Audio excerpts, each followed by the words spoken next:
Let us today do something which is not orthopedics. Let us try to study how to approach a case of an abdominal problem.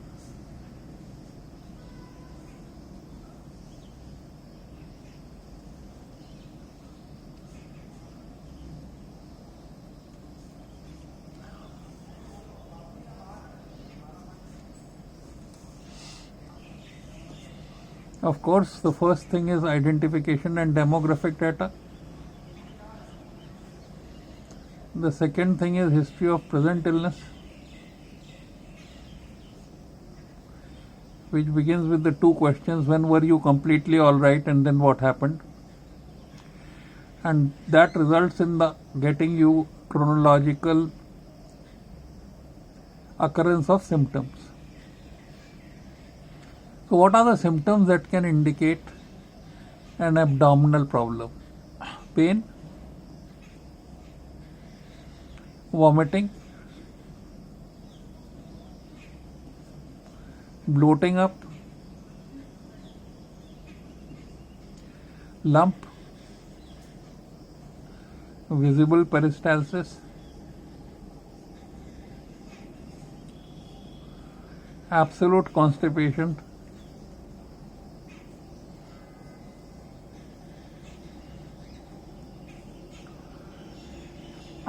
veins, etc. on the abdominal wall, which you remember as caput medusae, the veins radiating from the umbilical cord in portal hypertension. About each of these symptoms in the present illness, you'll note onset, course, duration, treatment taken, response,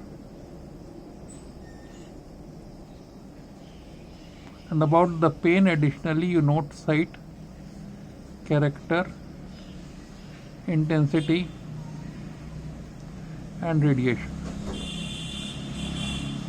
If you are able to smoothly state all these factors about all these symptoms, then you have presented a good present history. Then is the exploratory part of history, which tries to ascribe site, nature, cause, effect, association to these symptoms. So this in short is the diagnosis. So you have made some sort of a diagnosis or direction, and you have a differential diagnosis, and you are trying to rule it in or rule it out by taking a past history, drug history,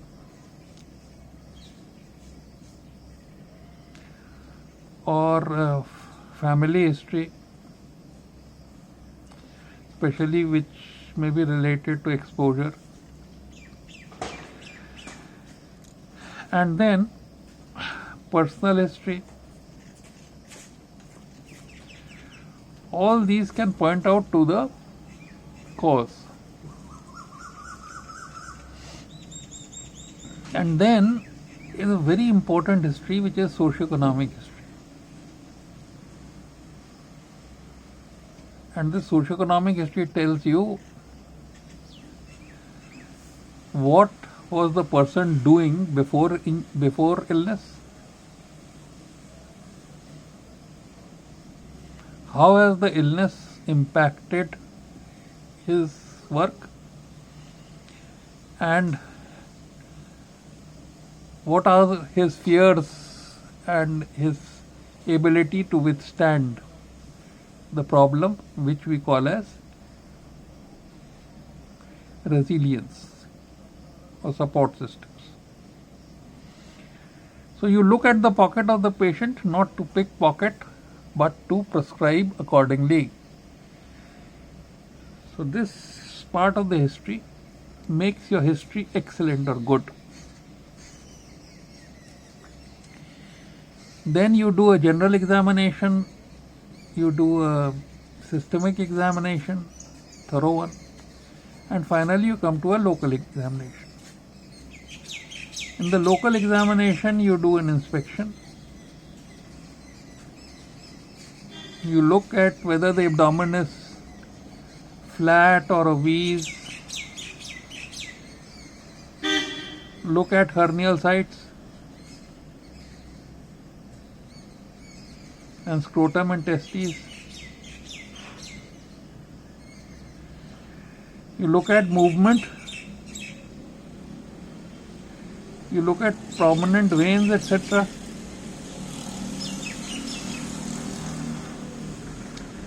And you may be able to figure out some lumps. So obese or bloated may indicate ascites. Then you palpate.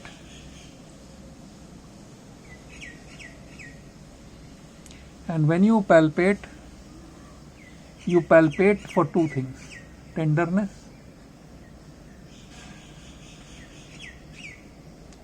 one thing more in inspection, that is visible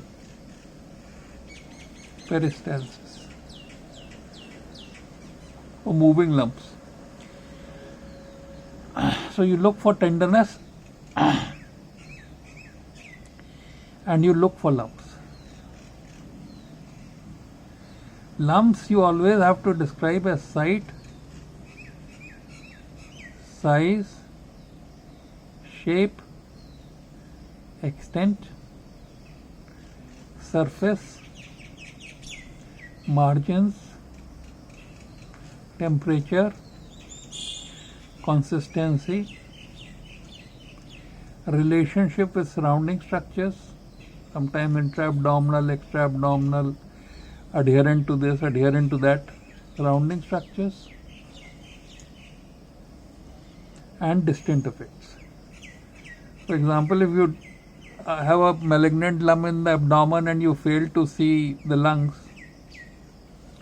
then you are in a deep problem. For example, if there are lymph nodes in the abdomen and you fail to see lymph nodes elsewhere, you are in a deep problem. So inspection, palpation. Then you percuss, and percuss you look for air. Bowels are resonant, but the liver should be dull. If there is masking of the liver dullness, then you have air in the abdomen, and this indicates a perforation. So you look for fluid. Fluid you look for by shifting dullness and fluid thrill.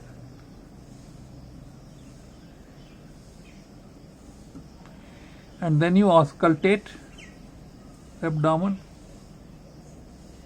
looking for the bowel sounds or bruit.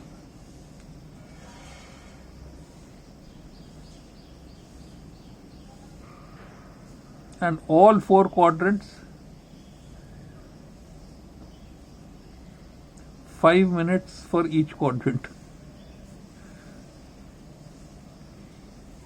If you can't see the vowel sounds. So this in short gives you a checklist of examination of the abdomen.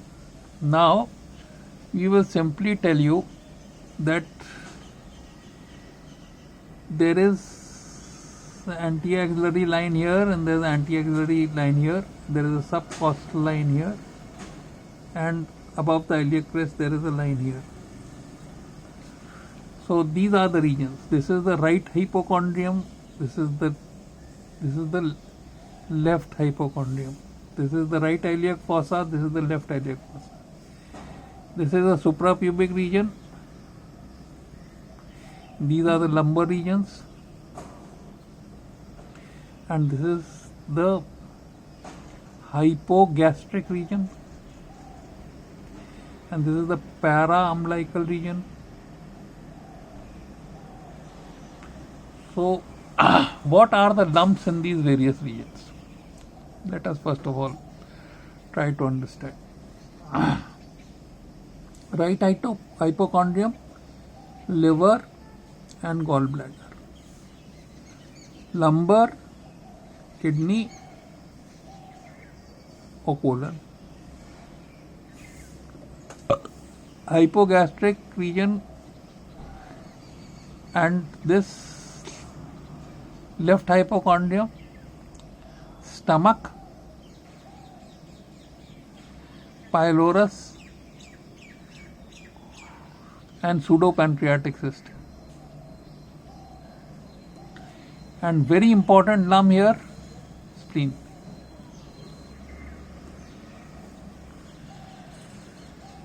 If you come from behind to front, remember your abdomen anatomy. Then first you have the posterior abdominal wall where there is the spine, the psoas on both sides, the quadratus lumborum and the diaphragm. Then on this you place the kidney and the suprarenal. Then you place the third part of duodenum, the duodenum, first, second and third part, and the head of the pancreas and the tail of pancreas. Then you place the transverse colon and the splenic flexure. Then you place the spleen, and then you place the transverse colon and splenic flexure. Finally you place the stomach. So between all these structures and the stomach is the lesser sac, which can give rise to the pseudopancreatic cyst. Lumbar is kidney and colon. Lumps in the right iliac fossa are from appendix, are from cecum, amoebic encephalitis and all, or carcinoma cecum even. Can be from ovary, can be from testes, undescended testes or tubo-ovarian mass. Can be from lymph nodes and can be from ileocecal tuberculosis. Lumps in this region are either uterus or bladder. Sometimes you have a cyst here, which is the urachal cyst. Left iliac fossa, you have sigmoid valvulus,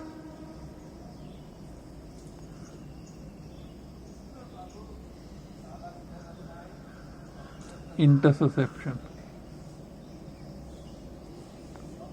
So these are the special lumps in this region. So if you know these lumps, we will just tell you that if you say that there is a liver lump, examiner would always ask you why. So we will quickly state the characteristics of these lumps. The liver lump, right hypochondrium, parallel to subcostal margin is its lower border, moves with respiration, and you are not able to insinuate your fingers between it and subcostal margin.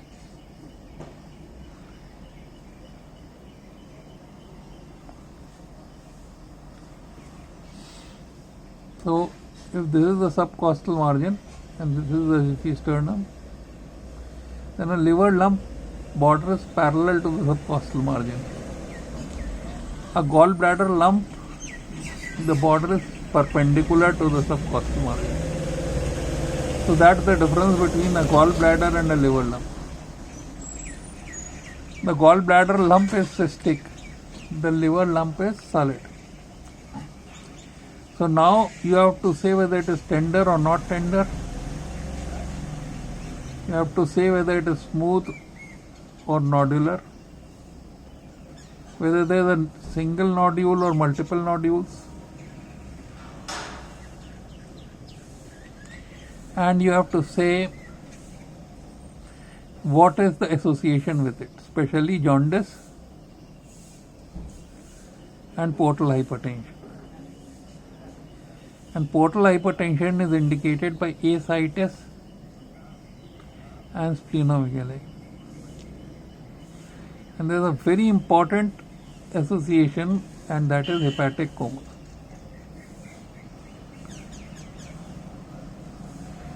So these are the characteristics of a liver lump or a gallbladder lump. A gallbladder would enlarge because it's filled with fluid, and it is filled with fluid because there is a stone in the cystic region or in the biliary region. So if there is a stone in the cystic region, the gallbladder will enlarge. But if the stone is in the biliary region, then there will be obstructive jaundice. So you have to look for obstructive jaundice. The bile will not go into the intestine. The stool will become clay colored. There will be no urobilinogen in the urine, and there will be a raised bilirubin which will be of direct type. So those are the features of obstructive jaundice, which can be of two varieties: painful or painless. Painless progressive indicates obstruction by carcinoma ahead of pancreas, and painful recurring colic indicates a problem of the gallbladder. If there is a gallbladder disease, there is a rule by Langenbach, and that rule is that you remove the gallbladder. Otherwise, it will convert into CA, cancer. So this is about the liver and the gallbladder lump. Now we move on to the pyloric stenosis lump. It's in neonates. There is a stomach distension, stomach enlargement, which is a lump in the left hypochondrium, not moving with respiration. You can insinuate your fingers between the lump and the subcostal margin, and it is resonant. In post-operative, you should look for acute dilatation of stomach, which is confirmed on X-ray, but you should be able to feel the stomach lump also. So pyloric stenosis, when the pyloric stenosis in neonates, there is a lot of crying of the neonate. There may be visible peristalsis from left to right, and you may get a stomach enlargement and features of projectile vomiting, which means upper GI obstruction. And you have to, of course, release the pyloric stenosis in neonates to get rid of the problem. Then you have CA stomach and stomach lumps.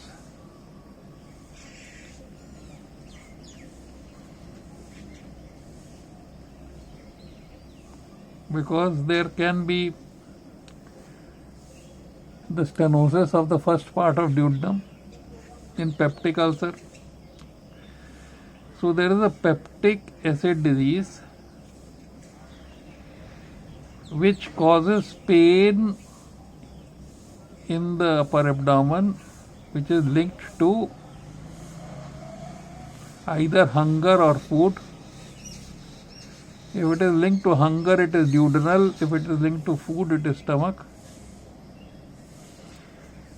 Lot of surgery used to be done for this peptic acid disease or peptic ulcer,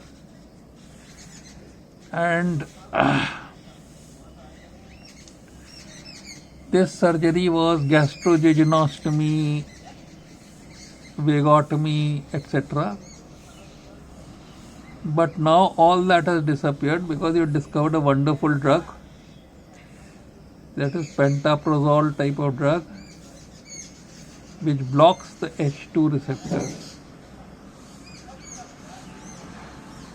Now this peptic acid disease can be sometimes very indolent, and that is because of stimulation of delta cells of isolate of Langerhans. So there is an adenoma of these cells, and this type of syndrome is called as Zollinger-Ellison syndrome. So that is about the lump in the left hypochondrium. But another lump in the left hypochondrium can be pseudo pancreatic cyst. So it's the lesser sac would drain through the foramen of Winslow.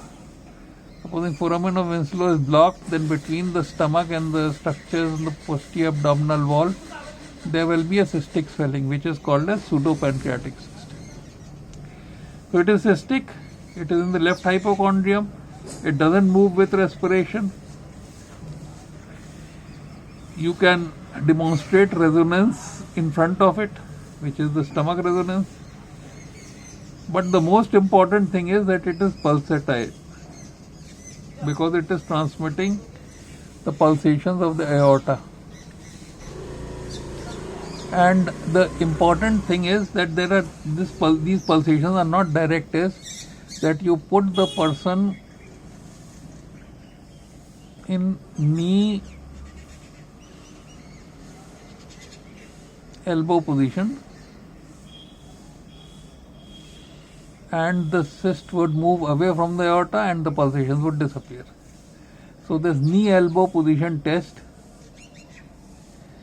indicates a pseudopancreatic cyst, and the simple thing you do is that you open a hole in the posterior wall of the stomach so that the fluid drains into the stomach. So if this is the stomach here, in the posterior wall you create a hole so that the fluid drains into the stomach, and this operation is called as cystogastrotomy.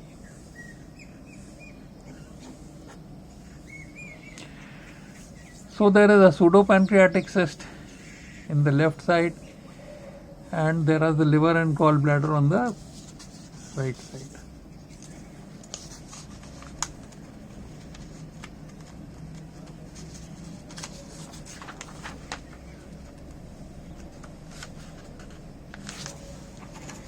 Now we will talk of a kidney lump. So if you see the spine and you see the 12th rib, here is the sacrospinalis and here will be the quadratus lumborum. In this angle between the sacrospinalis and the 12th rib, if you see a lump here, this is called as the renal angle, and there is a lump. And this lump is a kidney lump. If you see a lump here, so there is a lump which moves with respiration. You can insert your fingers between the lump and subcostal margin.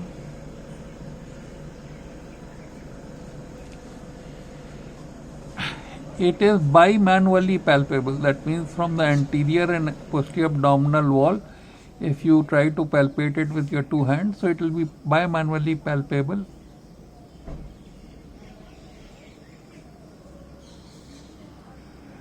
And you can find a colonic band of resonance, because you know the colon, if this is the kidney, here is the spleen, here is the tail of pancreas, and here is the transverse colon. So in this lump you may get a colonic band of resonance.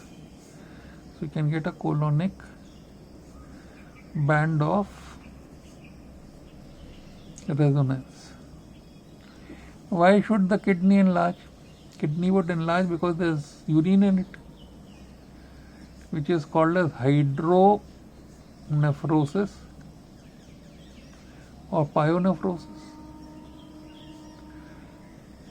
And why should there be more urine in it? Because there is obstruction to the drainage of urine.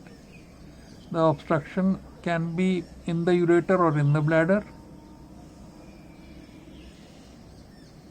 In the ureter, it can be outside the wall, in the wall, which means stricture, or in the lumen, which is stone.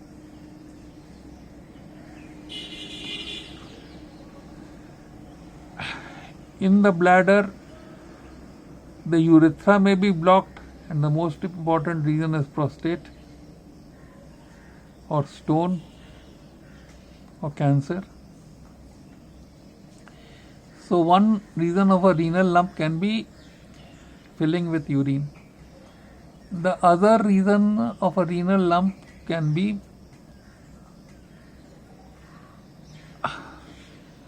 filling with tumor tissue. And this tumor tissue can be hypernephroma or Wilms tumor.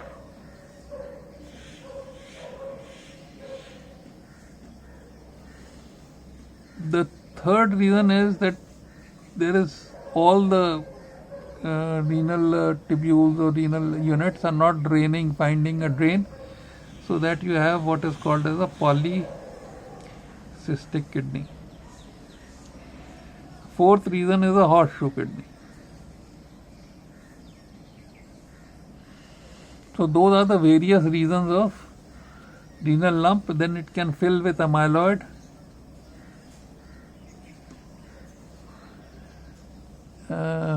and there can, it is also called large white kidney in many reasons, where it becomes leaky and it is leaking proteins. So you have proteinuria and nephrotic syndrome. So these are the probable reasons of a renal lump. Now we go on to the splenic lump. A splenic lump is directed towards the right iliac fossa. It is in the left hypochondrium. It moves with respiration. It has two borders and an apex. You cannot insinuate fingers between it and subcostal margin. It is directed towards right iliac fossa. Causes of splenomegaly are blood collecting in it, as in portal hypertension. Infections like malaria, filaria, leishmaniasis.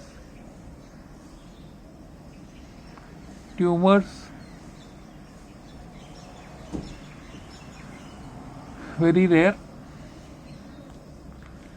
but there can be something which is called as hypersplenism, where the spleen destroys lot of blood cells. So there is less red blood cell anemia, less platelets, thrombocytopenia, less white blood cells, granulopenia. So hypersplenism can be associated with all these reasons, no matter what the reason of hypersplenism. So the treatment is treat the cause, remove the spleen, and you can anastomose the splenic vein with the renal vein, so that portal hypertension is relieved. That is lino means spleen, renal anastomosis. Or you can anastomose the portal vein with the vena cava bypassing the liver, which is portocaval anastomosis. So we dealt with spleen, we have dealt with kidney, and we are tired, so we will deal with the lumps in the lower abdomen later. But most important thing is that if you are looking at a lump, you must look for hernial sites and hernial lumps. So we will deal with them later. Just now we finish here. This is what you can memorize in one go.